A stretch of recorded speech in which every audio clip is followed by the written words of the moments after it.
Hello traders, Gary Wagner here. It is 11:15 in Honolulu, 5:15 in New York on Monday, 2nd day of December 2024, and this is the daily report for gold and silver.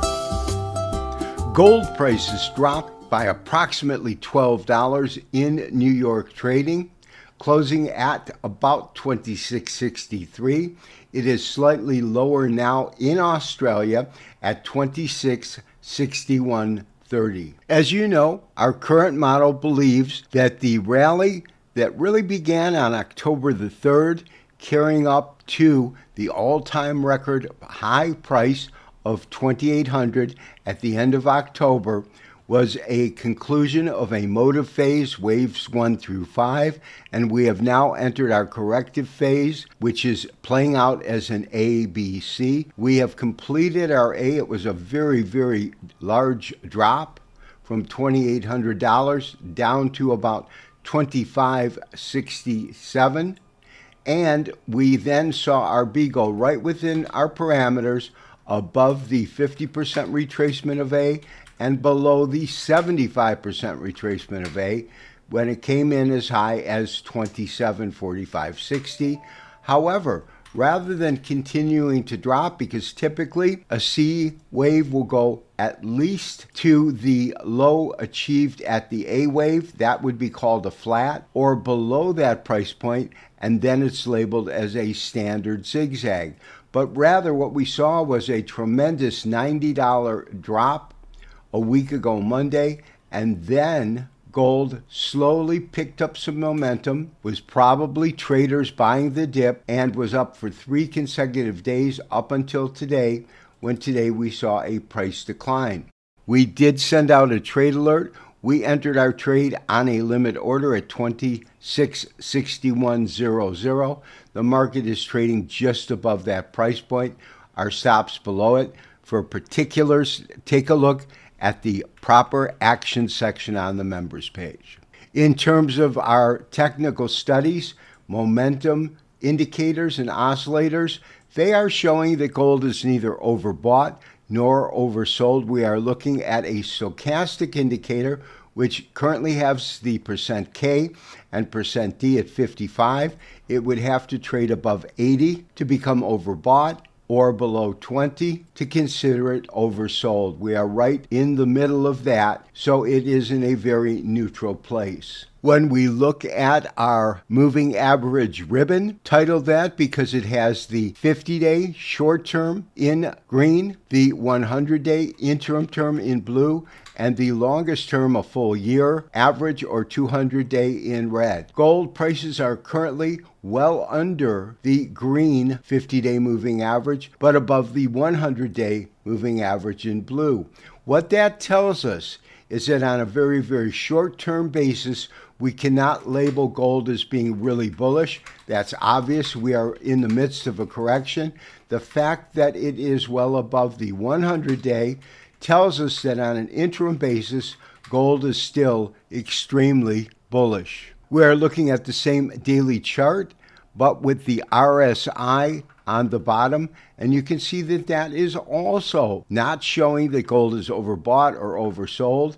In the RSI, you need to be above 70 or below 30 to issue overbought or oversold scenarios. Traders, as you will see on my next chart, the Elliott wave count is hand-drawn and calculated by myself.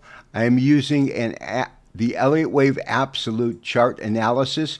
It is an algorithm that puts in the patterns itself, and you can see that it's pretty much identical to what I came up with. It issues the A, the B, and what is interesting is it's forecasting that the C wave could go as low as 24.87 or a 1.618 down to 23.22.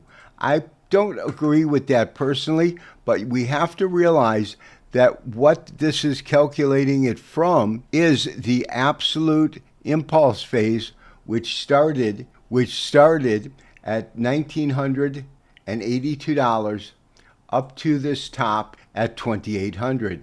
And now if we bring in the actual numbers for that, what they're calculating is the 38% retracement at 2,500 and a 61.8% retracement of this entire rally. My sense has been that it will most likely be a flat coming in above the 38 but below the 23.6. And what's interesting is we've seen it move up like this, a rare occurrence in terms of a basic ABC correction. And as you can see, this is my own calculation of our Elliott wave count, but also on different components, how much gold rose, or fell to current pricing, because this is part and parcel of what charts we will look at on our Gold Outlook 2025, which is about 3/4 done. I am trying to do an extensive evaluation to give you a very fair and hopefully very successful in terms of the calls market analysis for next year. Based on that, what impresses me the most is when we look at how much gold gained from the beginning of January up to the record high. It was $646, a rise of 29.6.5%. However, we have December and the end of November where gold fell from 2,800 down to a low of 2,565. But that being said, if we just mark it from current pricing, that is a price decline of about $183. So you would have to subtract that from the net gains that we have seen during 2024. Even though we still have 1 month left in trading for the calendar year of 2024, this last set of rallies, what we saw in 2024 and the last quarter of 2023 was nothing short of spectacular, with a net gain of 12% between October and January. That's a net gain of $244. Add that to an additional about $630. That's quite a large move, even when you subtract current pricing of about $183. With a full month of trading left, I'm not going to guess where we're going to end up. What I will say is that I think that we will conclude this C correction. I don't believe it will go below 25.68.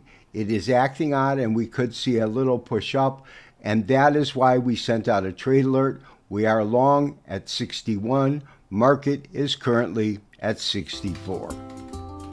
This has been Gary Wagner wishing you, as always, good trading. We will talk to you tomorrow for the next daily update and review. Bye-bye.